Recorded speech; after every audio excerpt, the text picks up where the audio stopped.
From Pennsylvania to Sydney, a global epidemic of police misconduct.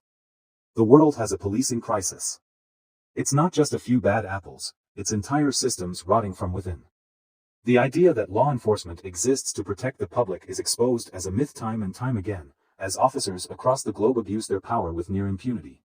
Consider former Abington, Pennsylvania, police officer James Kim, sentenced to prison for exploiting teenage girls while serving as a school resource officer. A man who was supposed to ensure the safety of children instead used his badge as a shield to prey on them. In the United Kingdom, Metropolitan Police officer Wayne Couzens was convicted of the abduction, rape, and murder of 33-year-old Sarah Everard in 2021. A woman walking home, minding her own business, became the victim of the very institution meant to protect her. The UK's Met Police was already known for corruption, but this case forced an ugly truth into the open. Police officers are just as capable of being predators as the criminals they claim to fight. And Couzens was not an anomaly. Another Met officer, David Carrick, was exposed as a serial rapist, assaulting at least 12 women over a span of nearly 2 decades. Despite multiple complaints against him, he was allowed to continue his reign of terror under the protection of his badge. Even after his conviction, reports found that the department had ignored red flags and enabled his crimes.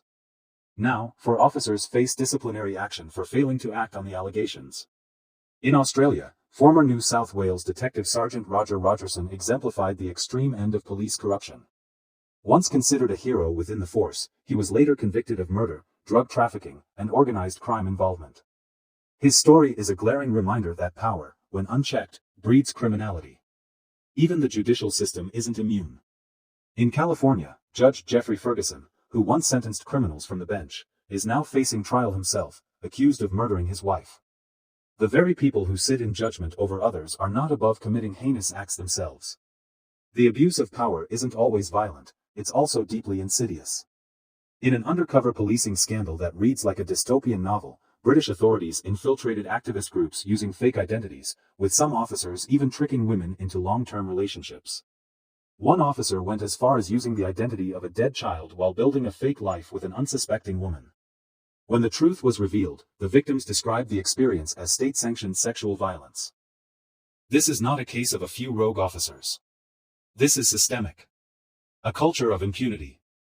Police officers get away with crimes at alarming rates. Reports of racism, sexual misconduct, abuse, and cover-ups flood news cycles, but consequences are rare. Institutions designed to uphold justice instead protect the guilty, allowing dangerous individuals to operate under the protection of their badge. In the U.S., police brutality disproportionately targets black and brown communities. Officers kill unarmed people and walk free. In the UK, the Met Police has been officially labelled institutionally racist, sexist, and homophobic. In Australia, corruption scandals have repeatedly exposed entire police departments. Yet, despite all these reports, despite all the scandals, nothing truly changes. Every exposure of misconduct is met with promises of reform, only for the cycle to repeat. The demand for change.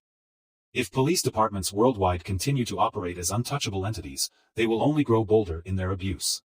Real accountability must be enforced, not just through internal investigations, which have proven useless, but through independent oversight. Transparent disciplinary action. Officers accused of serious misconduct must face real consequences, not just quiet resignations or transfers. Public accountability.